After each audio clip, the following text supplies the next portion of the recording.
Hello everybody, Mike Maloney with the Veterans Memorial Park and Digital Library. We are on the road with Denny O. He's out snatching veterans and he found one very prominent. In fact, he's out running around and he snatched him. But I want to tell the story of how we got him first. My buddy from the 716th MP Battalion, when I got out, my last first sergeant was here visiting, and we actually interviewed him. He'll be on our channel as well, YouTube channel, Veterans Memorial Park and Digital Library. But I introduced him to Hal here, and I told First Sergeant, like I said, he's a past national commander of the VFW, Commander in Chief. And Hal says, "You can just call me Hal." So I'm going to call him Hal. Ladies and gentlemen, I present to you Hal. Pronounce your last name and spell. Roesch, R-O-E-S-C-H. All right, thank you, sir, again for coming in. Please start by telling us your younger years, how you grew up, your parents, high school, such and such. Sure. Grew up as an Air Force brat. Dad and mom was in the Air Force. At least mom was until she got pregnant, and then she was quickly removed from service, which they did back then. So I traveled around quite a bit, stateside, Washington State, Illinois and such, and eventually settled down in Florida, which is where pretty much I call home. Those are my years, my raising years, if you will. Attended junior high and high school, well, at least high school until the 10th grade, and came home one day after looking for a job for 6+ months, a part-time job, and couldn't find anything. It was kind of hard back then, and told mom and dad that grand plan, had a chance to work full-time, so I was going to drop out of school and go to work full-time, and which they did not like. Their honor student dropping out and such. But the trade-off was I had to go to night school. So worked during the day, went to school at night, graduated a little early. Did that for 3 or 4 years. Worked in retail, a store called Cook's, like a Kmart. Where was that, sir? Titusville, Florida. Huh? Right there by the Space Center. Then worked at JCPenney's for a little bit, and eventually decided it was time to check on the service. Went down to see the recruiter. Gave me the test, said you pretty much do anything you want to do, join the Air Force. Did well with the ASVAB, huh? Did. I did, and so at first they wanted to make me a linguist, which I had zero interest in. And almost got to go right there on the spot to be a computer programmer, which back in '82 was a big deal. Of course, yeah. Well, actually, that time it was '81, and as he was trying to get me in the system to leave that night to go to basic, it got filled, and I had to settle to come in anything in the electronics career field, and still had to wait 6 months to get in. Wow. Luckily for me, kind of got what I wanted, which was working on aircraft. 14 years as an F-16 avionics technician. Then I eventually, the first duty assignment, I think was the Air Force joke, was from Florida to Utah. All this white stuff coming down that never had to mess with before.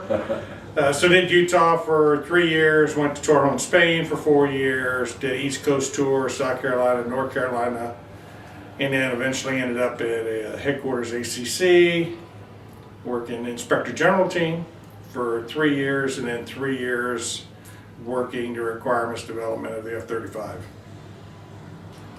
fighter. So yeah, it was a blessed career, no regrets. I guess if there's one small regret, I wish probably that when I was in Spain, I wouldn't have played the arrogant American and learned more Spanish, Right. or at least some Spanish while I was there. Right. But overseas, they learn a lot of English as a second language in their high school, so there wasn't much of a need. Right. They like to try to speak English too. They do.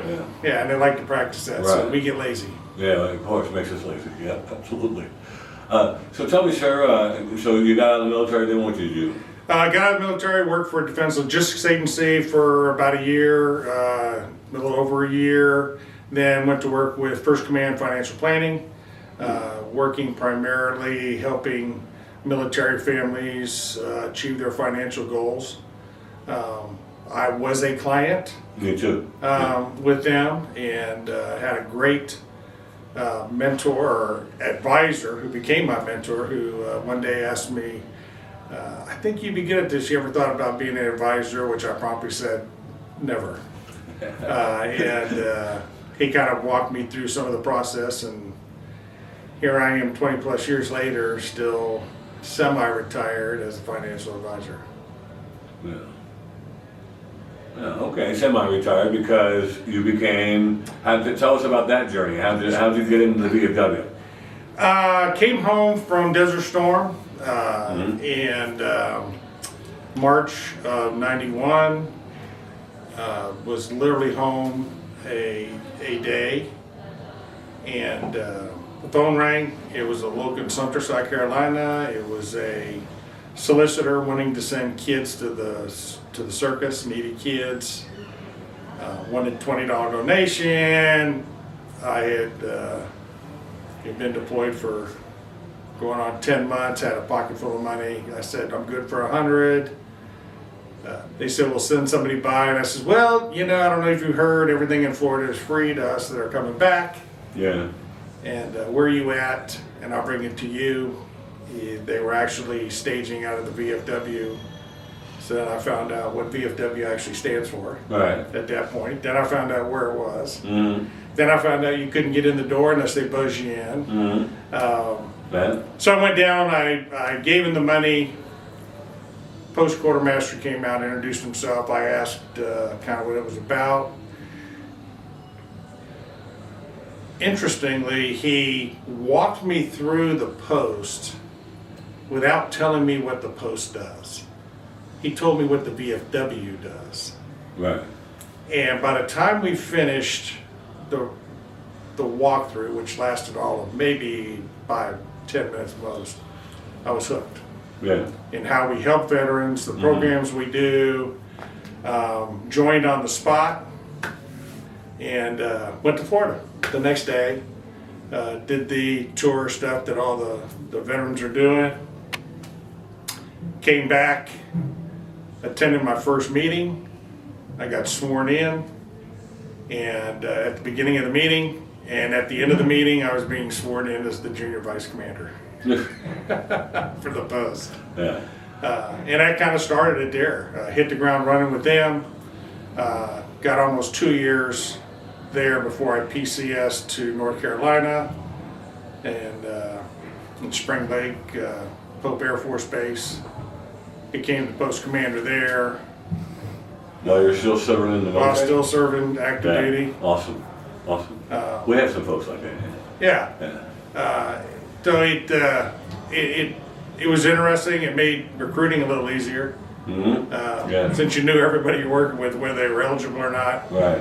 Unfortunately, I was only there just at 3-year point, and they closed the F-16s out of there, and I got an assignment to Langley Air Force Base at ACC headquarters. What's ACC? Air Combat Command. Okay. For the old TAC. Tactical Air Command. Mm-hmm. Right. We had just transitioned over to ACC, went up there for headquarters, got active in the post there, again became post commander, still on active duty. But I was gone a lot with the IG team, doing a lot of traveling, so I had some great officers backing me up. Eventually retired, became the state commander, district commander, state commander, council administration member. Then somebody pulled me aside and said, we think you'd be a good commander-in-chief. Do you ever think about running? I had. Yeah. Can't say I'd lie if I said I didn't. Yeah. Everybody wants to be able to make a difference in the lives of veterans and their families. So made a run for it. My first time. Was it Virginia, am I right? Mm-hmm. Yeah, okay, you're Virginia. Yeah, Virginia, Okay. Still there. Yeah. So you ended at Langley. Right, ended at Langley, retired there, Got it. got married again. the first time I ran, I didn't make it, didn't get the nod, backed out. Great guy, Brian Duffy. He took the reins that year, waited 4 years, ran again, and won. Yeah. And started going through the chairs there to eventually in 2020, just in time for COVID. I was going to ask you about it. I became the I was commander. going to ask you about it, yes. So COVID just started when you were commander? Because I know Doc got hit a little Doc too. got right at the end there, about 3 months or so, to 4 So months. he was at recovery. He was at the COVID recovery stage. No, Doc was at the very, very beginning. Oh, gotcha. Got it. And Doc, because you all made the decision to continue with the convention, right? correct. And right. to continue with the change. Continue the change of command. Right. You know, we took it to the Council of Administration because it's a 1 year rotation. Doc got hit, and you know, Doc. Shout out to Doc. Yeah. Doc Schmitz. We'd like to talk to him. I mean, he's I've heard him speak. He's quite the speaker. Yeah, he is. And you know, shout out to him. He was faced with a situation that hadn't been faced before, Never had, and started laying some of the groundwork. Well, the team did, and then we made the decision that we were going to keep status quo. We change every year. Yeah. We voted to change every year. In fact, I believe we were the only veteran service organization that did. Change. Yeah. Everybody else just kind of said, put the brakes on, stay where you're at. Right. We wanted to show nothing keeps us down. And we So we changed over. There wasn't a convention. Yeah. Supposed to have been in Reno. Great. Yes, we plan on taking the train there. For it? Oh, Yeah. we were going to take the train from Ohio to Reno. Yep. And so you know, the whole change of command Yeah. was a few members of the headquarters, my wife, one or two from our comms department, and Glenn Gardner, who swore me in at headquarters. And interesting enough, when I was the state commander, Glenn was my national commander, which is why I had him swear me in. That's awesome. Which was kind of cool. So that was our convention that year. Yeah, just in time for COVID. Yeah, and so we, you know, all the department commanders, they changed over, and we hit the ground zooming, as opposed to running. I can't say enough for what those 52 department commanders did that year, because we didn't know if we were going to be in COVID a day or a year. Yeah. And we buckled down, and not just the department commanders, the council administration, the headquarters, everybody really thought outside the box. We did a lot of things that had never been done before. The first Zoom meetings, official Zoom meetings, our whole VOD ceremony was done virtual. Right, and it was a hit. It was a hit. Lynn Roth and the staff at headquarters just knocked it out of the park. It was a huge success. And we had a lot of those little wins through the year. Little did we know our year was pretty much completely engulfed with COVID. But they didn't miss a beat. We learned ways to recruit without leaving the house. Making a lot of phone calls, doing buddy checks before we went after recruits and all that. And you know, at the end of the year, we weren't 100%, but we were less than 1%. We were 99 and change. Without being able to get out and recruit anywhere. So pretty proud of that. That's actually pretty amazing. So. Pretty proud of my team. They called themselves Hal's Heroes. And they were just amazing. Yeah. All right. And now I know you're doing something. What are you doing now, professionally? I know you're doing something. So I'm semi-retired from the financial planning, working with First Command. I've actually retired from the company, and I work for one of the advisors, maintaining some of our accounts within the VFW. But I took over in January as the post quartermaster Of your post? of the post. Keith Harmon. He's the quartermaster of his post. Yeah. I know you guys won't quit. Nobody's gonna quit. No, we had some regulation changes dealing with some charitable gaming stuff and a lot of Right. reporting, and the quartermaster, she had done a great job in kind of bringing us into the 21st century, but the paperwork and everything was just too much. And so I took over. I'm the president of our honor flight. I'm the chairman of the Virginia Veterans Foundation. I knew it. The chairman of this is our centennial year in Virginia for the VFW, the state VFW. We're 100 years old, so I took over the chairmanship of that, which we turned into a year-long, 7 locations throughout the state. So been kind of ramrodding that. Working with another organization, Veterans Overseas Deployments. We actually made a trip I did with them to Gitmo in February. Guantanamo Bay. Guantanamo Bay in Cuba, which was really an eye-opening experience because I had literally in my mind thought the day I closed that base and made it a prison. And it's the furthest thing from the truth. The base never changed. They just opened a prison. They opened a prison, yeah. So they Really? still, and I it's, thought all it was a right? prison. No, they still have their normal mission, working with the Navy there.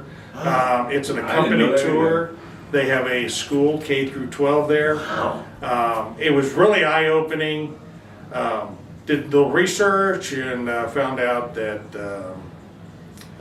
the eligibility for the VFW, pretty much everybody who's there. So hope to take the new commander-in-chief, Dwayne Sarmiento, working on maybe escorting him down there here in a couple, 3 weeks to do his first official visit, and one to Guantanamo Bay from a commander-in-chief that in my 30 plus years, I don't know it's ever been done. So we're hoping to pull that off here shortly. That'd be great. Yeah. So other than that, not much. I haven't been doing much. That's it, huh? Well, thank you so much, Hal, for coming down and talking. You cracked me up last night. Like, I actually nudged Danny and I said, "Hey, go ask him, you know." Yeah. So thanks for coming. I appreciate it. My pleasure. It's appreciate nobody does more for veterans than tagline, but it's true. We Yeah. are. Yeah. I belong to all the VSOs, and they're all good in their own right, but nobody does better than VFW. Yeah, absolutely, sir. Thank you again. Thank you. Thank you. Appreciate it.